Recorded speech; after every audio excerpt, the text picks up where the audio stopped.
On va regarder l'indétermination 0 sur 0 qui se présente assez souvent. Donc on peut imaginer une fonction f de x. On va essayer de construire justement une fonction qui euh, aura une limite qui sera 0 sur 0 pour voir à quoi elle ressemble. Donc je prends une fonction f de x qui est égale à 2x moins 1 et je me pose la question de ce que vaut limite de f de x quand x tend vers 2. Donc maintenant vous êtes habitué, on remplace x par 2, ça donne 2 fois 2 moins 1 et ça donne 3. Donc la limite, aucun problème pour la calculer. Je construis une nouvelle fonction g de x qui commence pareil que f de x, sauf qu'ensuite je multiplie par une fraction qui vaut presque toujours 1, donc x moins 2 sur x moins 2, elle vaut presque toujours 1 parce que lorsque x sera égal à 2, on divisera par 0 et donc ce ne sera pas possible. On aura même en cas 0 sur 0 quand x sera égal à 2.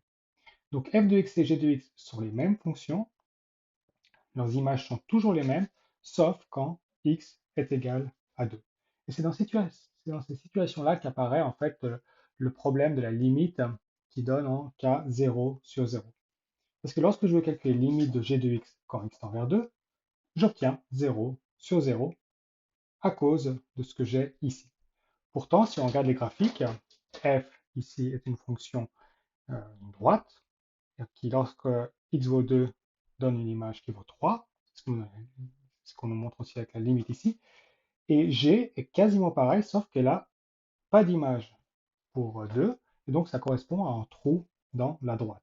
Mais sinon, partout ailleurs, c'est exactement le même graphique. Donc on voit bien que la limite de g de x quand x tend vers 2 est égale à 3, ici aussi. Parce que si je prends des valeurs proches de 2, toutes les images sont proches de 3. Donc ça correspond à f de 2. Mais comment est-ce qu'on peut le voir algébriquement? Donc lorsque je calcule la limite de g de x quand x tend vers 2, je remplace par la fonction et je me rends compte en fait que je peux simplifier les deux x moins 2. Ce sont eux qui nous embêtent, ce sont eux qui font apparaître le cas 0 sur 0. Car c'est lui qui s'annule et lui qui s'annule quand x donne 2. Il me reste en fait juste la limite de 2x moins 1 quand x tend vers 2, ce qui donne 3. On va essayer de voir le cas général. Donc si limite de x de a x tend vers a donne 0 sur 0, ce qu'il faut faire, c'est qu'il va falloir factoriser le numérateur et le dénominateur par x moins a. Dit autrement, si le numérateur et le dénominateur donnent 0, cela veut dire que a est une racine du numérateur et du dénominateur, et lorsque a est une racine d'un polynôme, cela veut dire que le polynôme peut être factorisé par x moins a. On va regarder deux exemples. Par exemple, la limite de cette fonction rationnelle. Ici, on se rend compte que quand on remplace par 1, on obtient 0 en haut et 0 en bas. Ce qu'on va faire, c'est qu'on va factoriser le haut et le bas pour faire apparaître le facteur x-1. Ce facteur x-1, il va forcément apparaître dans la décomposition du haut et dans la décomposition du bas, car lorsqu'on remplace x par 1, on obtient 0 et 0. Donc on factorise. En haut, c'est la quatrième intermarquable, on obtient x-3 fois x moins 1. Et en bas, c'est la troisième intermarquable, on obtient x plus 1 fois x moins 1. En effet, on a bien fait apparaître le x moins 1 en haut et en bas. On va pouvoir simplifier. Et maintenant, on va pouvoir remplacer. En haut, on obtient moins 2.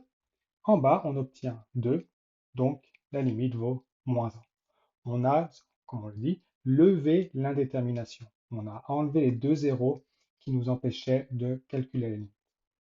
En autre cas, lorsque x tend vers 3, de la même façon, on obtient 0 sur 0. Donc, comme on l'a dit avant, 3 est une racine du numérateur, 3 est une racine du dénominateur, donc il va forcément avoir le facteur x-3 qui apparaît dans la décomposition de ces deux polynômes. On l'a fait apparaître en haut, on se rend compte que c'est la deuxième unité remarquable, c'est x-3 au carré. En bas, c'est une mise en évidence par x fois x-3. Maintenant, on peut simplifier le carré avec le x-3 en bas. Il reste x-3 sur x.